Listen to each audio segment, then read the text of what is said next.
Chhattisgarh school holiday list 2025 के अनुसार दिसंबर में स्कूलों में लगातार 8 दिन की छुट्टी होगी। इस सूची में पूरे राज्य के स्कूलों की त्योहारों और विशेष अवसरों पर होने वाली छुट्टियों का विवरण शामिल है। दशहरा और दिवाली पर छात्रों को 6 दिन की छुट्टी दी गई है ताकि वे त्योहार का आनंद और परिवार के साथ समय बिता सकें।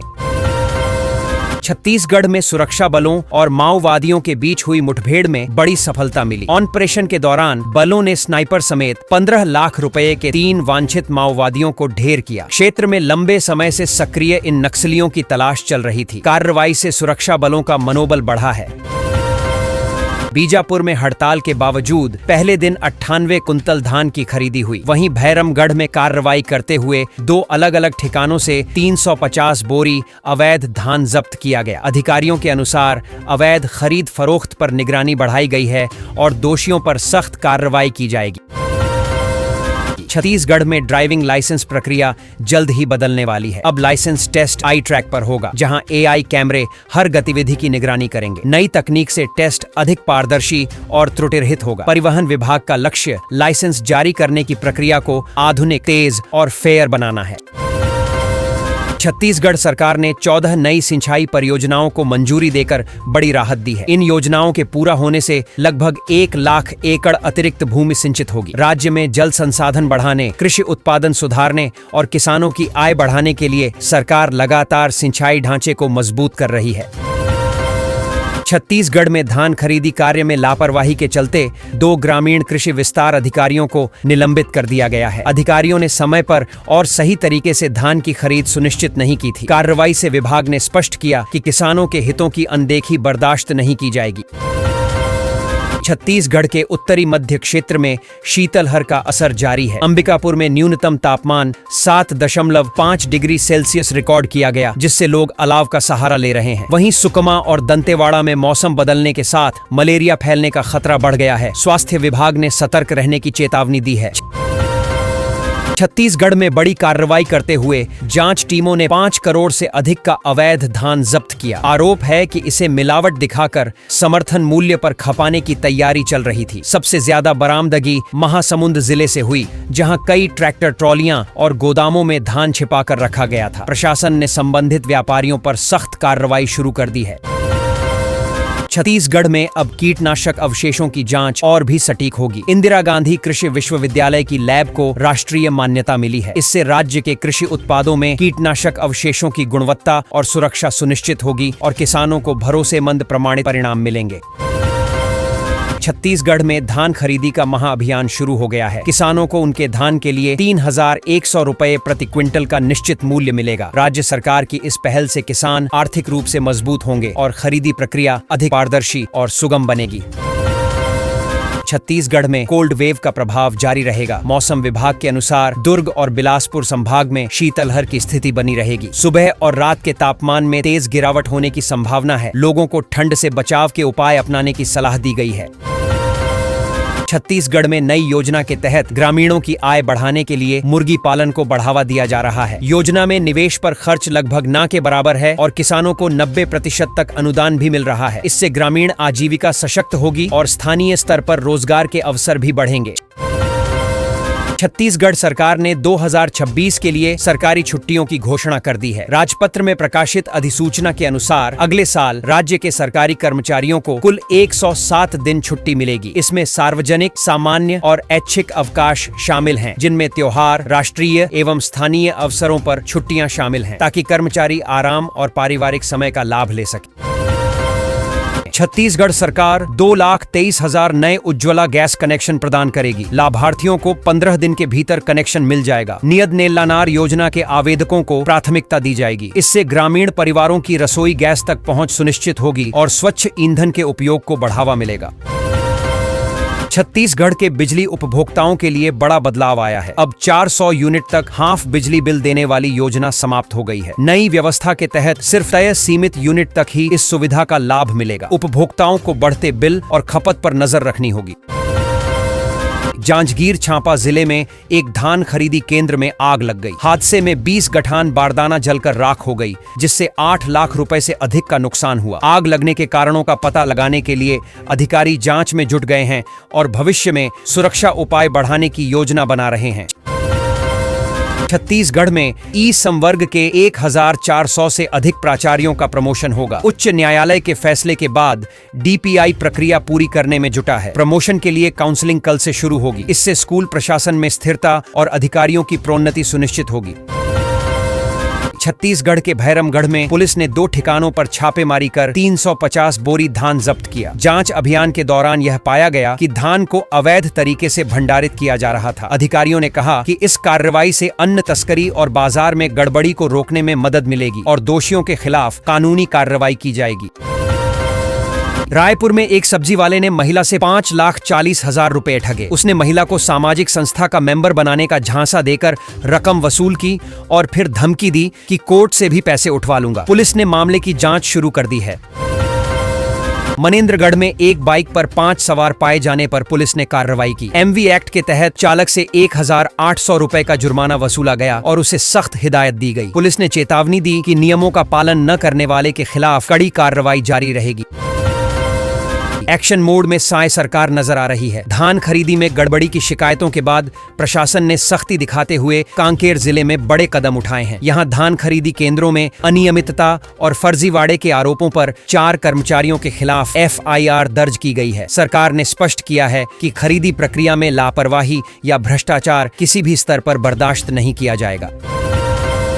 छत्तीसगढ़ में शिक्षक बनने की तैयारी कर रहे उम्मीदवारों के लिए खुशखबरी है। सीजीटीईटी 2025 का नोटिफिकेशन जारी कर दिया गया है। इच्छुक उम्मीदवार निर्धारित योग्यता और नियमों के अनुसार आवेदन कर सकते हैं। यह परीक्षा राज्य में शिक्षक पात्रता प्रमाण पत्र टीईटी प्राप्त करने के लिए अनिवार्य है, जिससे सरकारी और निजी स्कूलों में शिक्षण अवसर मिलेंगे।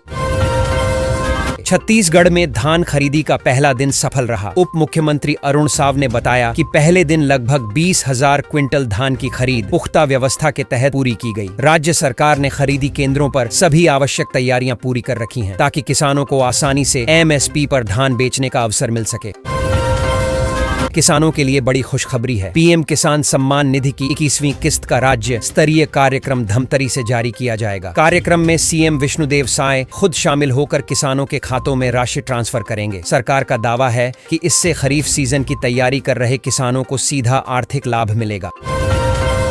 छत्तीसगढ़ के सुकमा जिले में सुरक्षा बलों और नक्सलियों के बीच बड़ी मुठभेड़ हुई। ऑपरेशन के दौरान जवानों ने 3 नक्सलियों को ढेर कर दिया, जिन पर प्रत्येक 5 लाख रुपए का इनाम घोषित था। घटना घने जंगलों में चलाए गए सर्च ऑपरेशन के दौरान हुई। सुरक्षा एजेंसियां इसे बड़ी सफलता मान रही हैं, क्योंकि मारे गए नक्सली कई वारदातों में वांछित थे। छत्तीसगढ़ में अवैध धान भंडारण का बड़ा मामला उजागर हुआ है। जांच टीम ने एक गोदाम पर छापा मारकर 960 बोरा धान और बड़ी मात्रा में पीडीएस चावल जब्त किया। इन्हें अवैध रूप से इकट्ठा कर बाजार में बेचने की तैयारी की जा रही थी। प्रशासन ने गोदाम संचालक पर कार्रवाई शुरू कर दी है और पूरे नेटवर्क की जांच जारी है। छत्तीसगढ़ के घने जंगलों में स्थित प्राकृतिक शिवलिंग अपनी अनोखी विशेषता के लिए प्रसिद्ध है। स्थानीय मान्यता है कि यहाँ महादेव का प्राकृतिक स्वरूप हर साल थोड़ा थोड़ा बढ़ता है। वैज्ञानिकों का मानना है कि यह चट्टानों की प्राकृतिक संरचना और जलधारा के कारण आकार में परिवर्तन होता है। फिर भी श्रद्धालुओं में इसे लेकर गहरी आस्था और अद्भुत आकर्षण बना हुआ है। छत्तीसगढ़ लोक सेवा आयोग ने खनन निरीक्षक परीक्षा 2022 का परिणाम जारी कर दिया है। अभ्यर्थी आयोग की आधिकारिक वेबसाइट से अपना रिजल्ट देख सकते हैं। चयनित उम्मीदवारों को आगे दस्तावेज सत्यापन के लिए बुलाया जाएगा। परीक्षा में पारदर्शिता सुनिश्चित करने के लिए निगरानी व्यवस्था सख्त रखी गई थी। प्रदेश में स्टेनोग्राफर और टाइपिंग परीक्षा के आवेदन की अंतिम तिथि घोषित कर दी गई है। इच्छुक उम्मीदवारों को तय समय सीमा के भीतर आवेदन करना होगा। विभाग ने साफ कहा है कि विलंबित आवेदन स्वीकार नहीं होंगे, इसलिए अभ्यर्थी समय पर सभी दस्तावेज तैयार रखें। छत्तीसगढ़ में इस बार राज्य सरकार ने एक नया कदम उठाया है। पहली बार ट्रांसजेंडर पुलिस कांस्टेबल की भर्ती की जाएगी। 22 अक्टूबर तक आवेदन किए जा सकते हैं। इस पहल को समाज में समान अवसर की दिशा में बड़ा कदम माना जा रहा है, जिससे सामाजिक समावेश को बढ़ावा मिलेगा। रायपुर के चित्रकोट वाटरफॉल को अब ग्लोबल डेस्टिनेशन की सूची में शामिल करने पर सहमति बन गई है। इससे पर्यटकों की संख्या बढ़ने की उम्मीद है और राज्य के पर्यटन उद्योग को नई ऊंचाई मिलेगी। सरकार का लक्ष्य है कि चित्रकोट को विश्व स्तर पर पहचान दिलाई जाए। छत्तीसगढ़ में शिक्षा विभाग से जुड़ी एक शर्मनाक घटना सामने आई है, जहां एक शिक्षक का शराब के नशे में वीडियो वायरल हुआ। वीडियो सोशल मीडिया पर फैलने के बाद विभाग ने जांच के आदेश दिए हैं। अधिकारियों का कहना है कि शिक्षक पर सख्त कार्रवाई की जाएगी ताकि अनुशासन बना रहे।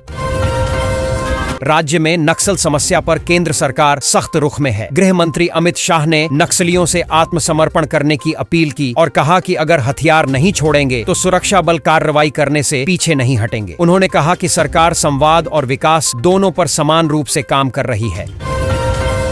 सीएम साय ने भी नक्सलियों को आत्मसमर्पण का संदेश देते हुए कहा कि हिंसा की राह सिर्फ दर्द देती है। उन्होंने कहा कि जो नक्सली मुख्य धारा में आएंगे उन्हें रोजगार और सम्मान के साथ नई जिंदगी मिलेगी। सरकार हर आत्मसमर्पित को समाज में पुनर्वास का मौका दे रही है। मोदी सरकार की प्रधानमंत्री सूर्य घर मुफ्त बिजली योजना अब आम जनता के लिए वरदान साबित हो रही है। इस योजना के तहत लोगों के घरों में लगाई जा रही सोलर पैनल से बिजली बिल 0 आ रहा है। ग्रामीण और शहरी दोनों इलाकों के लोग इसका लाभ ले रहे हैं। सरकार का लक्ष्य है कि हर घर सौर ऊर्जा से आत्मनिर्भर बने ताकि बिजली खर्च कम हो और पर्यावरण को भी लाभ मिले। धमतरी में राष्ट्रीय खाद्यान्न योजना गरीब परिवारों के लिए किसी वरदान से कम नहीं है। पहले जहां लोगों को रोजमर्रा के भोजन के लिए संघर्ष करना पड़ता था, वहीं अब इस योजना के तहत उन्हें भरपेट अनाज मिल रहा है। सरकारी राशन केंद्रों पर नियमित वितरण से लोगों में संतोष नजर आ रहा है। प्रशासन का कहना है कि कोई भी परिवार भूखा नहीं रहेगा। यही इस योजना का असली उद्देश्य है। प्रतियोगी परीक्षाओं की निःशुल्क कोचिंग के लिए आवेदन प्रक्रिया शुरू हो चुकी है और 27 अक्टूबर तक फॉर्म भरे जा सकते हैं। सरकार का उद्देश्य है कि आर्थिक रूप से कमजोर लेकिन प्रतिभाशाली युवाओं को सही दिशा और मार्गदर्शन मिले। विशेषज्ञ शिक्षकों द्वारा प्रशिक्षण दिया जाएगा ताकि वे प्रशासनिक और अन्य प्रतियोगी परीक्षाओं में सफलता हासिल कर सकें। युवाओं में इस योजना को लेकर उत्साह देखा जा रहा है। रायपुर में मंत्री लक्ष्मी राजवाड़े आज ठाकरे परिसर में आम नागरिकों और कार्यकर्ताओं की समस्याएं सुनेंगी। इस मुलाकात का उद्देश्य है जनसंपर्क को मजबूत करना और क्षेत्रीय समस्याओं का समाधान मौके पर ही निकालना। लोग पानी, बिजली और सड़क से जुड़ी अपनी शिकायतें लेकर पहुंचेंगे। मंत्री ने कहा कि जनता के मुद्दों को प्राथमिकता दी जाएगी ताकि विकास कार्य गति पकड़ सकें। पहले मतदान फिर जलपान का नारा देकर लोगों को जागरूक करने के लिए शहर में रैली निकाली गई। इसमें स्कूल के छात्र, सामाजिक संगठन और अधिकारी शामिल हुए। सभी ने मतदाता जागरूकता का संदेश दिया कि लोकतंत्र की मजबूती के लिए मतदान सबसे बड़ा हथियार है। रैली के दौरान पोस्टर और नारेबाजी से माहौल उत्साहपूर्ण बना रहा।